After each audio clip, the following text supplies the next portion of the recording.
keeping air cargo flying.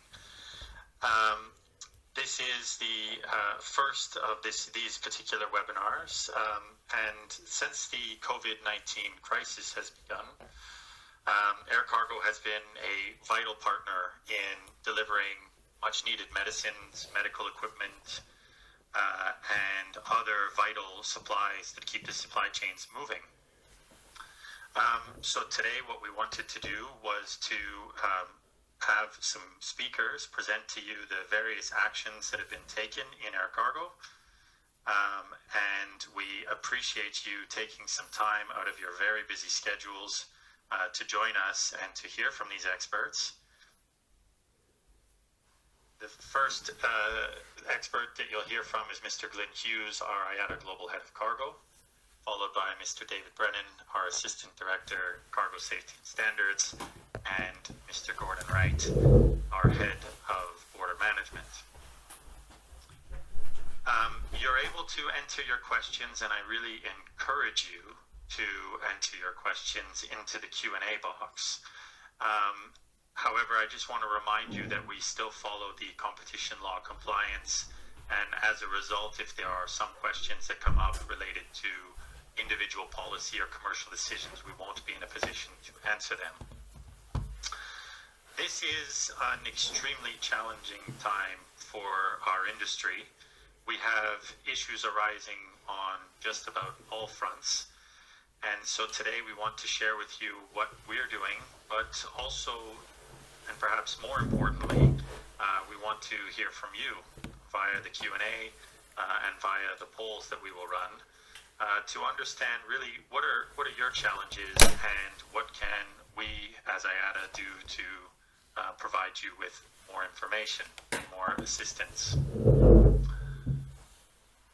So our first speaker is Mr. Glyn Hughes, our IATA's Global Head of Cargo. Glyn is going to talk to us about the state of the industry, and he's going to give us some insights on the current economic impact. So, Glyn, over to you. Great, thank you very much, Brendan. And let me add my good morning, good afternoon, and good evening to all of the attendees who've connected with us today. And I hope that despite the current crisis that the industry is going through and in society in general, I hope this webinar finds you all safe and healthy. Next slide, please, Brendan. As Brendan mentioned, this is a global crisis, and our Director General, Alexander Juniak, I think summed it up by saying it's unprecedented as far as aviation is concerned. Over the last 2 decades, when you consider that the industry has had to respond to the challenges of 9/11, of SARS, of H1N1, of the threats of unlawful interference with the aviation networks, with global financial crisis, with high oil prices, with recession, a whole number of factors this industry has had to respond to, but none of them aggregate into what the industry is currently going through. Next slide, please, Brendan. But it's during these times of crisis, and these numbers just illustrate the extent of the crisis, when you see that the industry projected revenue reduction for this year is in excess of $314 billion. And that's really arising from the fact that right now, just up until the end of June, 4.5 million flights have actually been cancelled. Now, when you consider that 90% of the passenger fleet is currently on the ground, that removes a huge amount of cargo capacity from the networks. And right now, cargo is critical in the global fight against COVID-19, with transporting millions of tons worth of face masks, of respirators, of ventilators, and all sorts of other PPE and medical equipment and supplies and medicines around the world to help the frontline staff, the hospital staff, and all of the other individuals around the planet who are collectively working to fight and to reduce the potential human impact of COVID-19.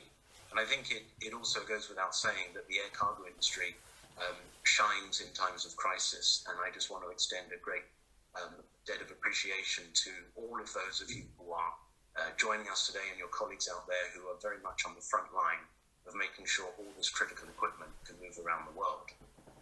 Next slide, please, Brendan.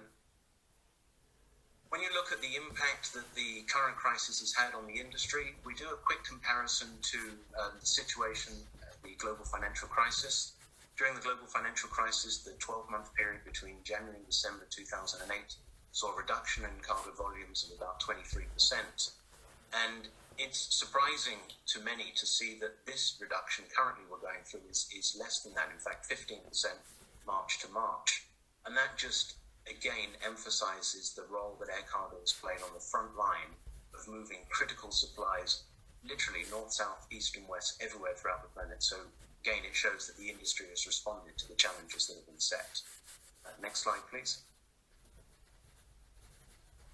Looking a little bit more into the capacity situation, first of all, you want to focus on the blue bars, and this demonstrates how all of the freighter operators have increased the utilization.